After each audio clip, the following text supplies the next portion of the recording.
I observe all the protocols. And let me say that, as always, whenever I'm invited to this forum, I feel obliged to attend, not least because I was the chair of this organization between the period April 2011 and 2013. But I also want to say that I know that the CMD has continued to offer crucial dialogue platforms for political parties and to provide support that strengthens interrelation between political parties and the larger society. As you would recall, those of you that have been there, like Frank, indeed, it is CMD that fought very hard for the creation and establishment within the Political Parties Act, the institution of the Political Parties Liaison Committee. They offer the citizenry a choice in governance when they field candidates and participate in elective politics, or those which are not fortunate enough to form government automatically gain the mandate of holding governments to account. That is the role of political parties. But of course, they are the vehicles through which the public exercise their basic democratic rights. It's for this reason, therefore, that during the launch of the CMD's strategic plan in February 2019, I called upon the Center to help promote vibrant, accountable, and inclusive political party systems in order to offer citizens meaningful choices and opportunities for political participation within the expanded participation of marginalized groups, including women, youth, and as I've just said, what is indeed provided for or required under Article 100 of the Constitution. This festival is happening at a very interesting time in our political history, where I note that political coalitions are not, whereas political coalitions are not the new phenomenon in our political arena, they have never been more threatening to the existence of smaller political parties than they are now.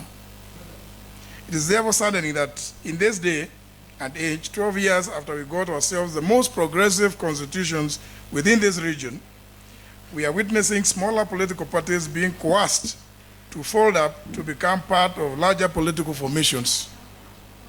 As you may be aware, I assumed the leadership of the Democratic Party on 20th of February, and I made it clear that whereas I am acutely aware that coalitions establish, when formed properly, stability within government, we in the Democratic Party were not just going to rush into joining any particular formation until such time as we are clear in our minds that what we are getting into is good for the country.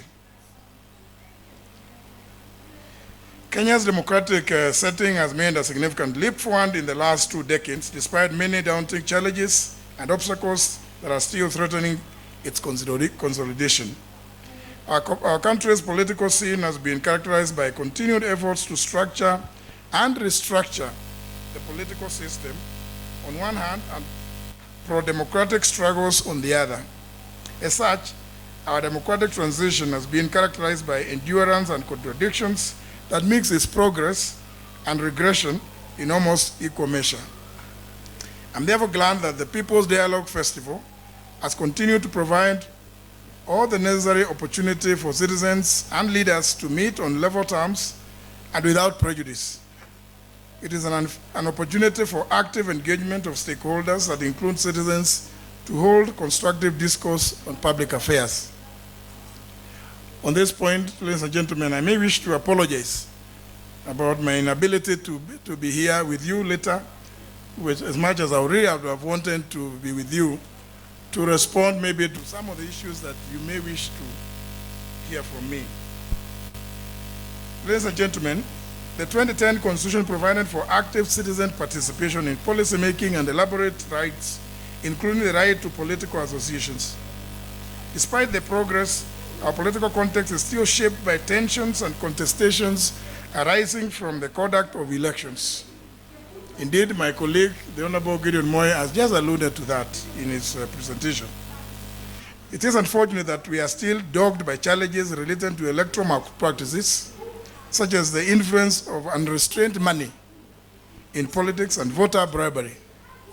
Besides impunity, lack of accountability among leaders, political deceit, and an increasing gap between citizens, elected leaders, and the state remain critical challenges that shape our political life.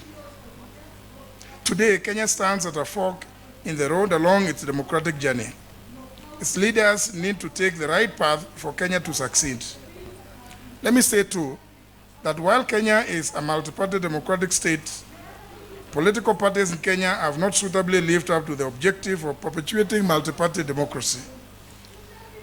While it is an established tradition worldwide for political parties to have a home base or regions where they enjoy unparalleled support, most parties have remained ethnic and personality-based, weak in structure, lacking in policy and strategic focus to effectively influence the country's democratic setting. This has contributed to weak oversight within and without legislative bodies and lack of strong policy alternatives that can keep the government in check.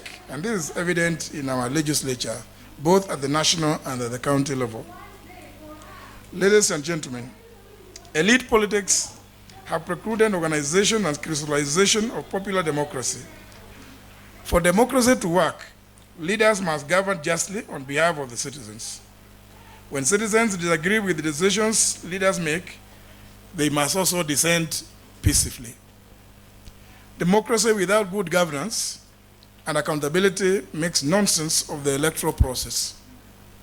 We believe that national, regional, and international cooperation remain key to resolving these challenges.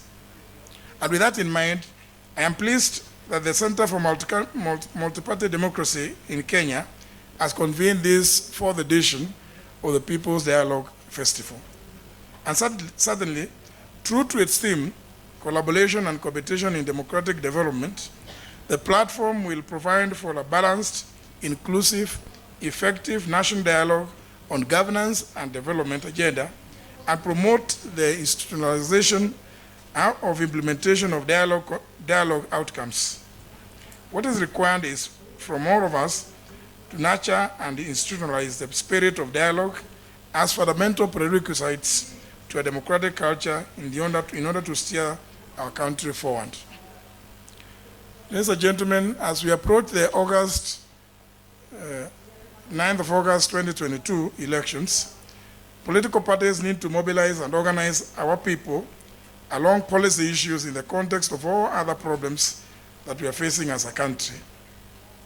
If we must win the battle of political deceit, ethnic politics, and political violence that characterize every political season in Kenya, we need to be able to convert our efforts to take into account the questions of issue-based politics, the centrality of dialogue, and how we can use this to address the problems that our country faces.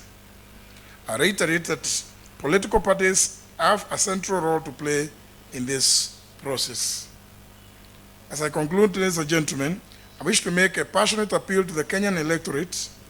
We are just in time to uprooting the scourge of corruption that has remained malignant despite numerous promises by past, present regimes to annihilate it. We must take a decision to vote leaders based on their integrity and not on the parties they ride on. As one philosopher, the philosopher D.J. Chos noted, not all political parties stand for ideals. Some have unique commonalities that coalesce them together. And I quote, some political parties think being a politician is about being corrupt. So they made corruption their mandate. The more corrupt you are, the more they will promote you to higher positions. The more they feel you are one of their own, you are not one of their own, you do not stand a chance or have any say within their echelons. If you are not corrupt within the party, close the quotes. So ladies and gentlemen, be wary. This is not any more different from what I earlier spoke about, the belief by philosopher Plato about the passions of the masses being illogical. Ladies and gentlemen, you have a choice. Do you want to use your brain or do you want to use your heart? The choice is yours. Thank you very much.